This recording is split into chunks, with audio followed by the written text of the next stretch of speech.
Hello, my name is Suzanne Longstreet, and I'm a mindset and success coach. I'm also the CEO and founder of Pinkpreneurs. I'm delighted to have with me as my guest today on the Pinkpreneur Spotlight, Rachel Ryder. Rachel, tell us about you. Hi, Suzanne. Thank you so much for having me today. I am an executive coach and a leadership consultant. And what that means is I work with leaders to be successful in their roles, whether it's setting strategy, clarifying goals for their people, increasing engagement. I work mostly in tech. I do also work with business leaders and owners of their own companies, as well as individuals looking to pivot in their career. I mainly focus on technology leaders. Great, thank you. And do you have a website? I do. It's www.metaworks.io. That's METTAWORKS.io. Awesome. And I'll put that link down below so people can access it and they can connect to you. So Rachel, tell us about this time. How are you keeping a positive focus? It's so funny, I've thought a lot about this because obviously I do a lot of one-on-one work with my clients who are thinking about what's going on in their business. How do they want to show up as leaders right now for their people who circumstances vary. Some people have small children at home. Some people have loved ones who are ill. Some people are alone in their one-bedroom apartment all day long, and it's tough. And so in the midst of all that, one of the things that I do for myself and my leaders is, first of all, it's really important to acknowledge I'm having a hard time.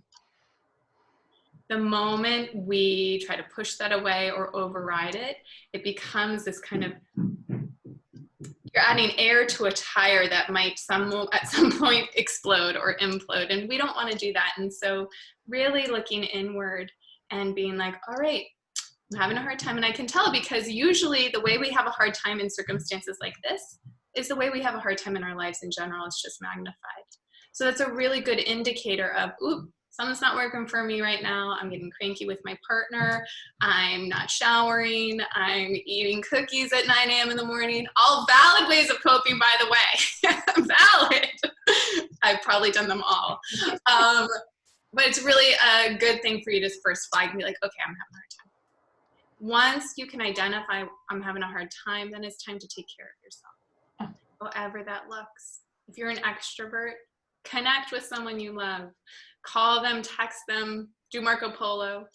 If you're an introvert, do a 10-minute meditation. I actually have a couple of videos on my website if you're looking for one. What matters is that you're taking care of yourself, whatever self-care looks like. And I would also say, give yourself a break. If you need to indulge and have cookies at 9 a.m. in the morning, then tell yourself, today I'm going to do it. Tomorrow I won't. Yeah. Create boundaries around the difficult behavior. And you'd be surprised that when you do this personally, it translates to success at work without a doubt. I love that. That's great. Yeah. And you just nailed it. You've called out every behavior that people are talking about. I was chatting with somebody yesterday and they said, I'm not putting on my jeans because they're too tight. So the more we can have cookies once a day as opposed to multiple, the better. And to name it. Yeah. Absolutely. I love that. I love the analogy. So are you able to has your business always been online, or did you go to the clients? Have you had to pivot? How have you been doing it? So technology right now, as we are using technology at the moment, is really exploding because it's supporting everybody in a different way. So I'm lucky enough, often I work with people, I have a couple of companies who are cloud software. And so that's exploding, these kind of communication tools. So actually my businesses are doing fairly well. I do also do day-long facilitations. I run a couple of executive groups.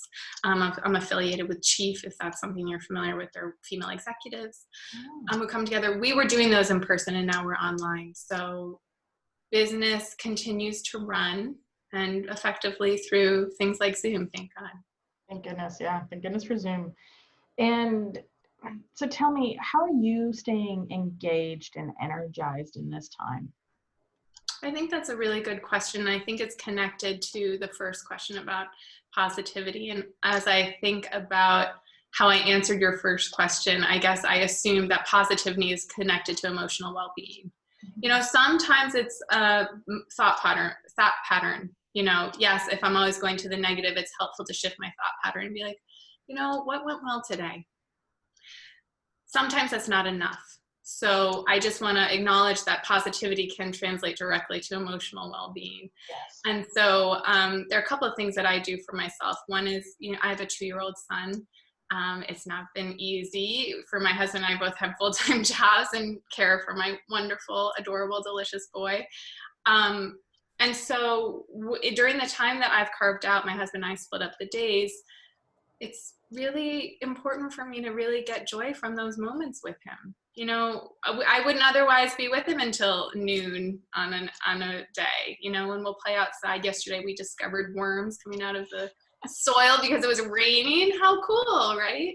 And that was just such a sweet and tender moment. And so to just really feel present in those moments and trust that I will be able to attend to everything else in another time is really important. And I think that's, again, comes back to the taking care of ourselves, because in order for me to be able to be present with my son, I need to also know that I've taken care of myself, that I'm not anxious about the thing that I need to do in an hour, or the email that I'm not getting to right now, or the Slacks that are coming in, that I really need to cultivate my own inner groundedness and foundation, so that I can show up to my life in a way that I want.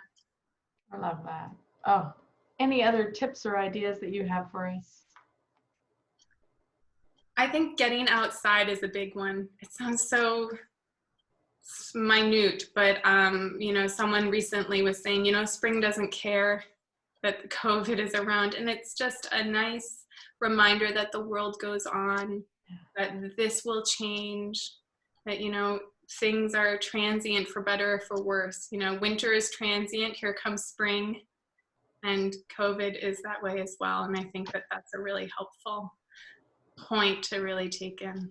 I love that. And that's a perfect note to end this on. Thank you so much for being here. It's been a delight to chat with you. It's a pleasure. Thank you, Suzanne.